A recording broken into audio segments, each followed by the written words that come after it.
باب معرفة التجويد. والأخذ بالتجويد حتم لازم، من لم يجود القرآن آثم، لأنه به الإله أنزلا، وهكذا منه إلينا وصلا. باب معرفت التجوید، تجوید کے پہچان، اس کا مطلب ہے سیکھنا، جاننا، صحیح ہے نا. تجوید کے سیکھنے کے جو نا کہنے میں بیان کے اندر ہے. معرفت یہاں پر معنی سیکھنے کا لیں گے. کس کا لیں گے؟ بات سمجھ میں آ رہی ہے. والأخذ بالتجوید حتم لازم، سب سے پہلا والا شعر ہے والأخذ یعنی حاصل کرنا، عمل کرنا. کیا؟ عمل کرنا، حاصل کرنا، عمل کرنا. بالتجوید، تجوید پر عمل کرنا یعنی تجوید کے ساتھ قرآن کریم پڑھنا. حتم واجب ہے، لازم ضروری ہے. بات سمجھ میں آ رہی ہے؟ یعنی تجوید کے ساتھ قرآن کریم پڑھنا واجب اور ضروری ہے. آگے فرما رہے ہیں من لم یجود، جس نے نہیں پڑھا تجوید کے ساتھ قرآن کو، آثم وہ کیا ہے؟ بات سمجھ میں آ رہی ہے؟ یہاں پر دو باتیں سمجھ میں آئی. کتنی باتیں سمجھ میں آئی؟ ایک بات یہ سمجھ میں آئی کہ تجوید کو عملی طور پر پڑھنا، تجوید کو عملی طور پر پڑھنا کیا ہے؟ واجب ہے، ضروری ہے، لازم ہے. جس نے عملی طور پہ تجوید نہیں پڑھا وہ گناہگار ہے.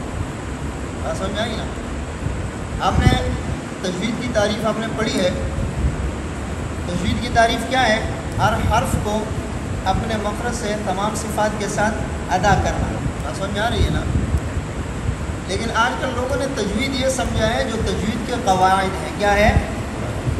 کیا ہے؟ وہ تجوید نہیں ہے، وہ علم تجوید ہے. کیا ہے؟ تجوید کی معلومات ہیں. تجوید کی کیا ہے؟ صحیح ہے نا؟ اور تجوید کہتے ہیں قرآن کریم کو.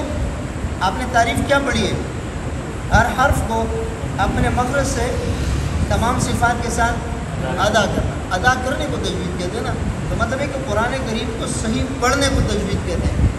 جیسے آج کل مشہور ہے نا تجوید، جو ہے نا کہنا ہے تجوید کا نام اس چیز پر مشہور ہے کہ نون ساکن کے قاعدے آپ کو آ گئے ہیں، را کے قاعدے آپ کو آ گئے ہیں، ادغام کا قاعدہ آ گیا، تو کہتے ہیں اس کو تجوید آتے ہیں. کیا کہتے ہیں؟ تجوید سے مراد یہ نہیں ہے. تجوید سے مراد کیا ہے؟ قرآن کریم کو تجوید کے ساتھ پڑھنا، یہ مراد ہے. یہاں پر آپ نے تعریف دیکھی، پہلے آپ نے تعریف دیکھی تجوید کی، یعنی ہر حرف کو اپنے مخرج سے تمام صفات کے ساتھ ادا کرنا. ادا کرنے کو تجوید کہتے ہیں. اور پھر انہوں نے کیا فرمایا؟ من لم یجود القرآن، جس نے قرآن کو تجوید سے نہیں پڑھا آثم گناہگار ہے. سمجھ میں آ رہی ہے؟ اس کا مطلب ہے کہ تجوید کے ساتھ قرآن کریم پڑھنا ہر شخص پر کیا ہے؟ ضروری ہے. ایک چیز جب لازم اور واجب ہوتا ہے وہ ہر ایک پر ہوتا ہے. صحیح ہے؟ اور علم تجوید یعنی تجوید کے قواعد کو جاننا یہ فرض کفایہ ہے. کیا ہے؟ ایک میل کے فاصلے پر مجود قاری کا ہونا ضروری ہے. اگر ایک میل کے فاصلے پر کوئی مجود قاری نہیں تھا تو تمام گناہگار ہوں گے. فرض کفایہ ہے. لیکن قرآن کریم کو تجوید کے ساتھ پڑھنا فرض عین ہے. فرق سمجھ میں آیا؟ کیا فرق سمجھ میں آیا؟ قرآن کریم کو تجوید کے ساتھ پڑھنا کیا ہے؟ ہر شخص پر ذاتی طور پر فرض ہے، ہر مسلمان پر. صحیح ہے؟ اور علم تجوید ہر ایک پر فرض نہیں ہے، فرض کفایہ ہے. لیکن ایک میل کے فاصلے پر ایک مجود قاری کا ہونا ضروری ہے، ورنہ پھر سب کیا ہوں گے؟ گناہگار ہوں گے. بات سمجھ میں آ رہی ہے؟ ہاں. پھر آگے فرما رہے لِأَنَّهُ بِهِ إِلَٰهٌ أَنزَلَ، یہ کوئی ہمارے اپنے طرف سے تجوید کی بات نہیں ہے، بلکہ اللہ رب العزت نے قرآن کریم کو تجوید کے ساتھ ہی نازل فرمایا ہے. وَرَتِّلِ الْقُرْآنَ تَرْتِيلًا، حضرت علی رضی اللہ تعالیٰ عنہ تفسیر فرماتے ہیں ای وَجَوِّدِ الْقُرْآنَ تَجْوِيدًا. حضرت علی رضی اللہ تعالیٰ عنہ اس آیات کی تفسیر میں کیا فرماتے ہیں؟ وَرَتِّلِ الْقُرْآنَ تَرْتِيلًا ای وَجَوِّدِ الْقُرْآنَ تَجْوِيدًا. قرآن کو تجوید کے ساتھ پڑھنا یہ ضروری ہے. بات سمجھ میں آ رہی ہے نا؟ چلیے آئی. کیوں ضروری ہے؟ لِأَنَّهُ بِهِ إِلَٰهٌ أَنزَلَ، اللہ رب العزت نے قرآن کریم کو اسی تجوید کے ساتھ اتارا ہے. بات سمجھے نا؟ ہاں، جب حضور علیہ السلام قرآن کریم پڑھ رہے تھے تو کیا کہا؟ لا تحرک به لسانک لتعجل به الا علینا جمعہ و قرآن. بات سمجھ میں آ رہی ہے؟ ثم الا علینا بیان. ہاں صحیح ہے نا؟ یعنی قرآن کریم کا پہلے پڑھنا، صحیح پڑھنا ضروری ہے، بیان بعد میں ہے. بات سمجھ میں آ رہی ہے کہ نہیں آ رہی ہے؟ ثم الا علینا بیان. صحیح ہے؟ قرآن کریم کو صحیح پڑھنا پہلے ضروری ہے. کیوں ضروری ہے؟ نماز کے اندر ترجمے کی ضرورت تو نہیں ہے، لیکن نماز اگر آپ صحیح نہیں پڑھیں گے نماز نہیں ہوگی. بات سمجھے نہیں سمجھے؟ تو قرآن کریم کو صحیح پڑھنا کیا ہے؟ ضروری ہے. ضروری اس لیے کہ اللہ رب العزت نے اسی طرح نازل فرمایا ہے. وَهَكَذَا مِنْهُ إِلَيْنَا وَصَلَ، اور اسی طرح یہ قرآن کریم تجوید کے ساتھ ہی ہم تک پہنچا ہے. یعنی اللہ رب العزت کی جانب سے انہوں نے جس طرح قرآن تجوید کے ساتھ نازل فرمایا ہے، اسی تجوید کے ساتھ ہی ہم تک کیا ہے؟ پہنچا ہے. یعنی حضور علیہ السلام نے صحابہ کو سکھایا. کس طرح سکھایا؟ تجوید کے ساتھ سکھایا. اور صحابہ نے تابعین کو تجوید کے ساتھ سکھایا. تابعین نے تبع تابعین کو، یہاں تک کہ یہ سلسلہ آج تک جو آ رہا ہے کس کے ساتھ یہ سکھایا ہے؟ تجوید کے ساتھ سکھایا. اس کی وجہ یہ ہے کہ اگر تجوید سے ہٹ کر قرآن کریم پڑھیں گے تو معنی کچھ کا کچھ ہو سکتا ہے، معنی کچھ کا کچھ بن سکتا ہے. بات سمجھ میں آ رہی ہے نا؟ تو اس لیے تجوید کیا ہے؟ ضروری ہے. بات سمجھ میں آ رہی ہے؟ وهو أيضا حلية التلاوة وزينة الأداء والقراءة، وهو إعطاء الحروف حقها من صفة لها ومستحقها. وهو أيضا حلية التلاوة، اور اسی طرح تجوید جو ہے نا جانے میں یہ تلاوت کا زیور ہے. تلاوت کا کیا ہے؟ یعنی خوبصورتی ہے. کیا ہے؟ اب قرآن کریم آپ نے دیکھا ہوگا، جو لوگ قرآن کریم اگر چاہے اللہ نے ان کو آواز نہیں دی ہے، لیکن اگر وہ تجوید کے ساتھ قرآن پڑھتے ہیں تو اس کی اپنی خوبصورتی ہے. لیکن بعض اس طرح بھی آپ نے سنے ہوں گے، آواز بہت اچھی ہوگی لیکن تجوید صحیح نہیں ہوگی. آپ ان کا قرآن پڑھیں گے، سنیں گے تو آپ کو جو ہے کیا نام ہے، شاق گزرے گا. ایسا ہے کہ نہیں؟ تو قرآن کریم کو تجوید کے ساتھ پڑھنا ضروری ہے. لہجہ بات کی بات ہے، آواز بات کی بات ہے. آواز اللہ رب العزت نے کسی کو دی ہے، کسی کو نہیں دی ہے. بات سمجھے نا؟ آواز کے ساتھ پڑھیں گے تو اور اچھی بات ہے. آواز نہیں ہوگی، تجوید جو ہے نا ضروری ہے. بات سمجھ میں آ رہی ہے نا؟ ہاں، تجوید کے اوپر پکڑ ہے، آواز کے اوپر پکڑ نہیں ہے. اگر کسی نے قرآن کریم کی تجوید کے خلاف پڑھا یہ گناہ گار ہے. کسی کی آواز نہیں دی وہ پکڑ میں نہیں آئے گا. بات سمجھ میں آ رہی ہے نا؟ کیوں؟ آواز اللہ کی جانب سے ہے اور تجوید انسان کی اپنی محنت ہے. تجوید انسان کی کیا ہے؟ اپنی محنت ہے. جب وہ اس کے اوپر اپنی محنت کرے گا تو زبان جو ہے نا کیا نام ہے، تجوید کا عادی بن جائے گا. صحیح ہے؟ اور محنت نہیں کرے گا تو زبان عادی نہیں بنے گا. اسی طرح وزینۃ الاداء والقراءۃ، اور جو ہے نا کیا نام ہے، ادا، فن ادا، یعنی قرآن کریم کو صحیح طرح ادا کرنا، یہ اس کی زینت ہے. اور قراءت کی زینت ہے. کس کی زینت ہے؟ قراءت. قراءت سے مراد قراءت سبع بھی ہے، اور یہاں سے قراءت سے مراد جو ہے نا قرآن کریم پڑھنا ہے. کیا مراد ہے؟ قرآن کریم پڑھنا ہے.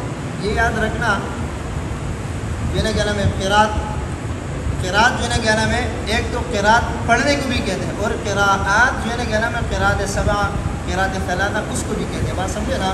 تو یہاں پر مراد کیا ہے؟ یہاں پر مراد جو ہے نا کیا نام ہے، ادائیگی ہے. کیا ہے؟ بات سمجھے؟ اسی طرح کہتے ہیں وہ اعطاء الحروف حقها، یعنی حروف کو ان کا حق دینا. اس سے صفات لازمہ مراد ہے. کیا مراد ہے؟ صفات لازمہ. یعنی ہر حرف کو آپ مخرج سے ادا کریں گے، مخرج سے ادا کرنے کے بعد ان کے جو صفات ہیں وہ آپ نے ان کو کیا کرنا ہے؟ پورے پورے دینے. کیا کرنا ہے؟ پورے پورے. یعنی ان ہر حرف کا یہ حق ہے کہ اس کو صفات لازمہ ملے. بات سمجھ میں آ رہی ہے نا؟ صاد کا حق کیا ہے؟ اس میں صفت اطباق ہونا چاہیے، صفت استعلاء ہونی چاہیے. بات سمجھ میں آ رہی ہے کہ نہیں آ رہی ہے؟ ہاں. تو اسی طرح یعنی ان حروف کو ان کا جو اپنا حق ہے وہ دینا ہے. ان کا جو اپنا حق ہے وہ دینا ہے. من صفت اللہ و مستحقہ. مستحقہ سے مراد کیا ہے؟ صفات عارضہ. کیا مراد ہے؟ صفات عارضہ. بات سمجھ میں آ رہی ہے نا؟ ہاں. یعنی صفات لازمہ کی جو غلطی ہے وہ میں نے آپ کو بتایا تھا کہ کون سی غلطی ہے؟ لحن جلی کی ہے. اس کی وجہ یہ ہے کہ صفات لازمہ کی غلطی سے حرف جو ہے نا کیا نام ہے، تبدیل ہو جاتا ہے. حرف کیا ہو جاتے ہیں؟ تبدیل. صفات عارضہ کی غلطی سے حرف تبدیل نہیں ہوتا، لیکن حرف کے اندر جو حسن ہے وہ ختم ہو جاتا ہے. حرف کا حسن کیا ہو جاتا ہے؟ ختم. مثال کے طور پہ صاد ہے، صاد سے ہم صفت استعلاء اور اطلاق ختم کریں گے تو صاد اور سین میں فرق نہیں ہوگا، تو صاد سے سین بن جائے گا، حرف تبدیل ہو جائے گا. اسی طرح اگر را ہے، را کے اندر اگر مثال کے طور پہ ہم جو ہے کہنا میں پر اور باریک کا خیال نہیں کریں گے، را تبدیل نہیں ہوگی، را تبدیل نہیں ہوگی لیکن خوبصورتی ختم ہو جائے گی. اسی طرح اخفا ہے، آپ نے اخفا نہیں کیا، اس کی خوبصورتی ختم ہو گئی، نون تبدیل تو نہیں ہوا. بات سمجھ میں آ رہا ہے نا؟ صفات عارضہ ہے، سمجھے نہیں سمجھے؟ تو صفات عارضہ اور صفات لازمہ دونوں کا ہم نے تعریف میں کیا پڑھا تھا کہ ہر حرف کو اپنے مخرج سے تمام صفات کے ساتھ ادا کرنا. تمام صفات سے مراد صفات لازمہ اور صفات عارضہ ہے. بات سمجھ میں آ رہی ہے نا؟ ہاں، تجوید کیا ہے؟ صفات لازمہ کا بھی خیال کرنا اور صفات عارضہ کا بھی. اس میں 3 باتیں بتائیے. کتنی باتیں بتائیے؟ ہر حرف کو اپنے مخرج سے، ایک کیا ہے؟ اپنے مخرج سے ادا کرنا ہے. دوسری بات تمام صفات کے ساتھ ادا کرنا ہے. تمام صفات کا مطلب کیا ہے؟ صفات لازمہ اور صفات 3 چیزیں ہو گئی نا. ہاں، مخارج، صفات لازمہ، صفات عارضہ. تجوید کے اندر 3 چیزیں اہم ہیں. کتنی چیزیں اہم ہیں؟ 3 چیزیں اہم ہیں. تجوید کے اندر کتنی چیزیں اہم ہیں؟ 3 چیزیں. ایک مخارج، دوسرا صفات لازمہ، تیسرا صفات عارضہ. صفات عارضہ بعض نے زیادہ شمار کیے، بعض نے کم کیے ہیں. میں نے اپنی کتاب میں جو ہے کیا نام ہے 12 لکھے. کتنے لکھے ہیں؟ 12. بات سمجھ میں آ رہی ہے نا؟ اظہار، ادغام، اقلاب، اخفاء، ہاں، یہ غنہ زمانی، یہ مد، یہ ساری چیزیں جو ہے نا کیا نام ہے، یہ کیا ہے؟ تسہیل وغیرہ، یہ کیا ہے؟ صفات عارضہ ہے. بات سمجھ میں آ رہی ہے؟ اور صفات عارضہ جو ہے وہ 8 حروف کے اندر پائے جاتے ہیں. کتنے حروف میں پائے جاتے ہیں؟ 8 حروف ہیں. او یرملانی. کتنے حروف ہیں؟ او یرملانی. یعنی آپ سمجھ لیں کہ تجوید جو ہے نا کیا نام ہے، ایک مخارج ہو گیا، صفات لازمہ ہو گیا، اس کے بعد 8 حروف ہیں. پوری تجوید کیا ہے؟ پوری تجوید کیا ہے؟ 8 حروف ہیں. کتنے حروف ہیں؟ 8. او یرملانی، حمزہ، حمزہ کا بحث آ گیا. یرملانی. او واو آ گیا، واو کے اندر واو کے تمام قاعدے آ گئے. واو مدہ بھی اس میں آ گیا اور واو کے ادغام والا قاعدہ بھی آ گیا. نون ساکنہ 3 نون کے بعد واو آئے گا. بات سمجھ میں آ رہی ہے نا؟ واو لین کا قاعدہ بھی اس میں آ گیا. یرملانی یا آ گیا، اس کے اندر یا کے اندر یا مدہ کا بھی آ گیا، یا لین کا بھی آ گیا. نون ساکنہ یا تنوین کے بعد یا آئے گا، ادغام ہوگا، وہ قاعدہ بھی آ گیا نا. یرملانی را، را کے اندر جو ہے نا پر باریک کے قاعدے بھی آ گئے، مختلف فی کے قاعدے بھی آ گئے، اور را کے اندر جو ہے نا کیا نام ہے یرملون والا قاعدہ بھی ہے، ادغام والا. بات سمجھ میں آئے؟ میم آ گئے ہیں یرملانی. میم کے اندر جو ہے نا کیا نام ہے میم ساکن کے قاعدے آ گئے، میم مشدد کے قاعدے بھی آ گئے. پھر اس کے اندر میم ساکن کا اظہار، ادغام، اقلاب بھی آ گیا، اخفاء، اظہار، ادغام، اخفاء. اور نون ساکن کیا نام ہے، اگر نون ساکن کے بعد میم آئے گا، نون ساکن کے بعد میم آئے گا تو اس میں جو قاعدے ہیں وہ بھی آ گئے اس میں، ادغام والا. بات سمجھ آیا نہیں آیا؟ اس کے بعد کیا ہے؟ یرملان. لام، لام کے اندر جو ہے نا کیا نام ہے وہ قاعدے آ گئے، لام باریک پڑھنا یا موٹا پڑھنا. اور پھر لام جو ہے نا کیا نام ہے ادغام کی صورت میں بھی حروف یرملون کے بعد. بات سمجھ میں آ رہی ہے نا؟ ہاں، یعنی لام آ گیا، حروف یرملون میں سے کیا ہے؟ لام ہے نا. نون ساکن یا تنوین کے بعد لام آ گیا، اس میں کیا کرنا ہے؟ ادغام کرنا ہے. لام تعریف بھی اس میں آ گیا. بات سمجھ میں آیا نہیں آیا؟ لام تعریف کے قاعدے بھی آ گئے.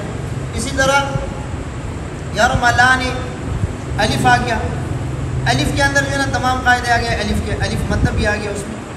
بات سمجھے نا؟ اس کے بعد نون ہے، نون کے تمام قاعدے اس میں آ گئے، نون ساکن کے قاعدے بھی آ گئے، اور اس میں جو ہے نا کیا نام ہے ادغام، اظہار، اقلاب، اخفاء والے قاعدے بھی اس میں آ گئے. بات سمجھ میں آئے؟ یہ پوری تجوید ہے. یہ کیا ہے؟ بات سمجھے؟ پوری تجوید یہی ہے. اب سمجھے نا؟ یعنی آپ نے تجوید یاد کرنا ہے، پوری کتاب یاد کرنی ہے. کتنی باتیں آپ نے دیکھنی ہے؟ 3.